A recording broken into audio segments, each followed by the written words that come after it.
Democracy depends on a free press. Please support our independent journalism at democracynow.org/give. We begin today's show in Gaza. Palestinians are fleeing Khan Younis, the besieged territory's second-largest city, after the Israeli military issued expulsion orders. This comes as Israel's bombardment of Gaza continues, killing hundreds of Palestinians over the weekend, including at least 5 journalists. Health facilities have been under constant attack. On Sunday, Israel announced Operation Gideon's Chariots, what it called a new extensive ground operation in Gaza. The prominent Israeli columnist, Gideon said a more apt name for the offensive would be, quote, Chariots of Genocide, unquote. The Prime Minister of Israel, Benjamin Netanyahu, said Sunday Israel would allow limited food supplies into Gaza as the population of more than 2 million faces famine after 11 weeks of a total Israeli blockade. But it's not clear exactly when that food will cross the border. UN Secretary General Antonio Guterres once again decried the catastrophic situation in Gaza and the utter failure of the international community to stop Israel. In Gaza, the situation of Palestinians is beyond description, beyond atrocious, and beyond inhumane. The policy of siege and starvation makes a mockery of international law. NBC News reports the Trump administration's working on a plan to permanently remove 1 million Palestinians from Gaza and transfer them to Libya.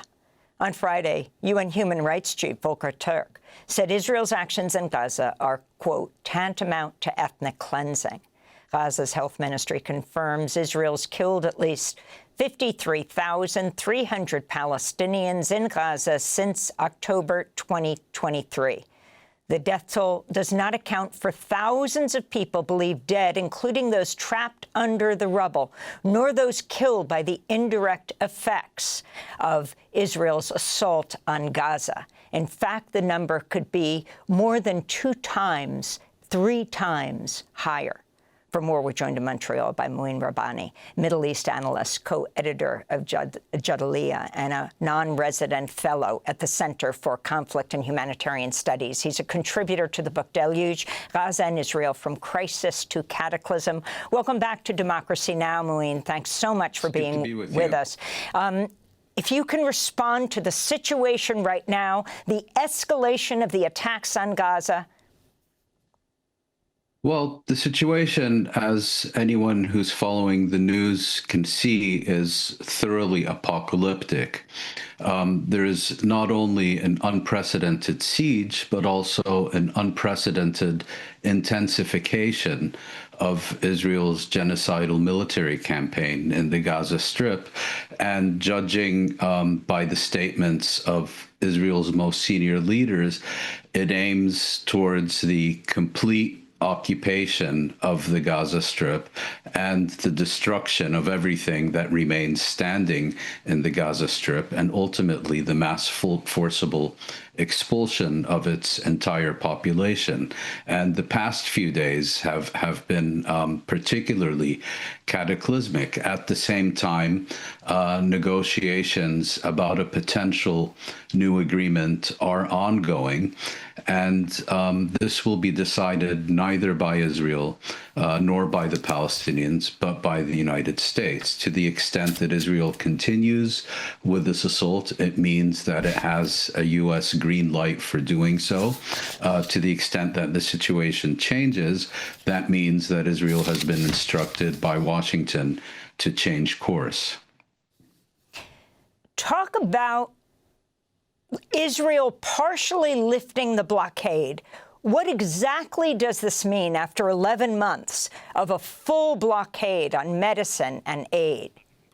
11 weeks. At this stage, it doesn't appear to mean very much. According to reports available this morning, Israel is preparing to permit something on the order of 50 trucks to enter the Gaza Strip. And we're talking about a population of between 1.5 and 2 million people who have been deprived of any goods entering from outside the territory since the very beginning of March.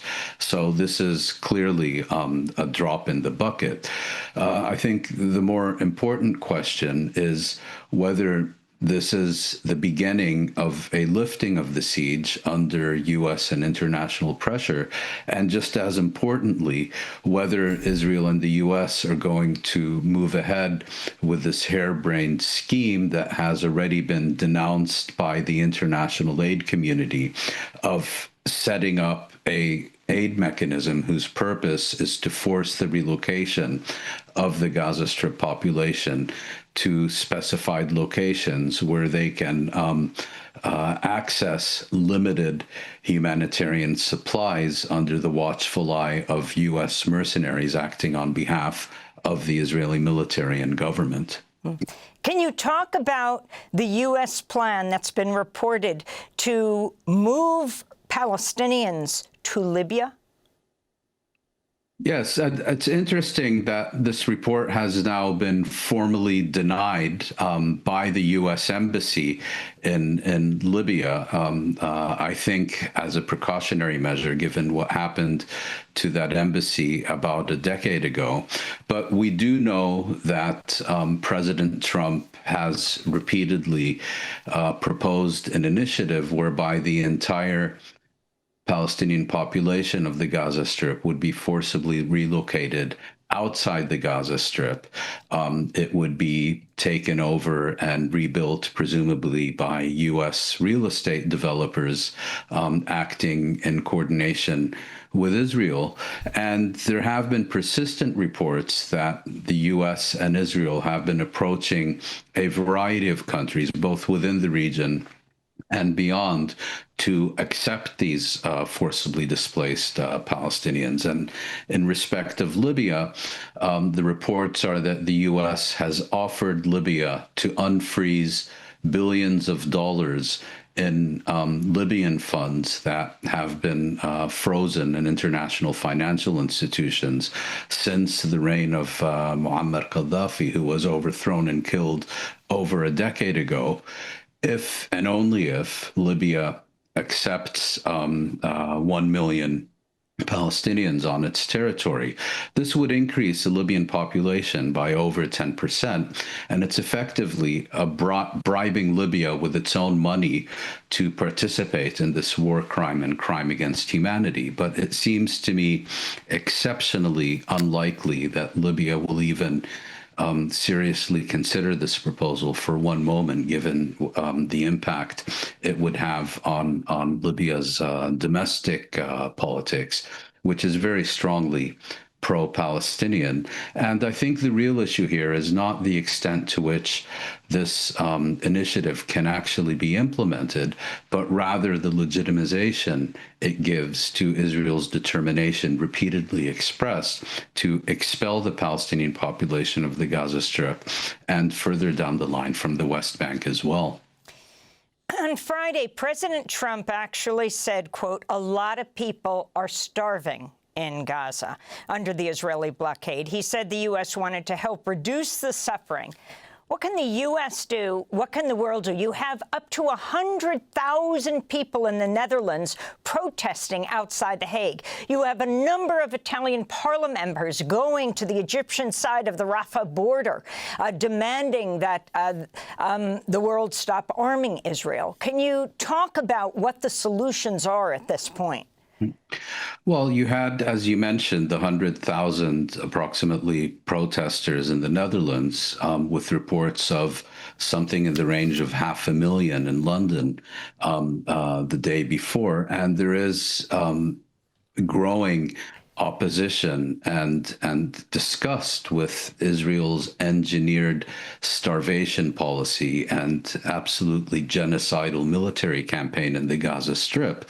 And a number of European governments are now beginning to speak more loudly as well, calling, for example, for a reconsideration of Israel's preferential trade privileges with the European Union. But at this stage, the decision really will be made not in London or Brussels or Berlin, but in Washington, because of the extraordinary leverage that the United States exercises over Israel. And it will take no more than a phone call from Washington to the Israeli government to effect a complete reversal in Israeli policy within the space of a day.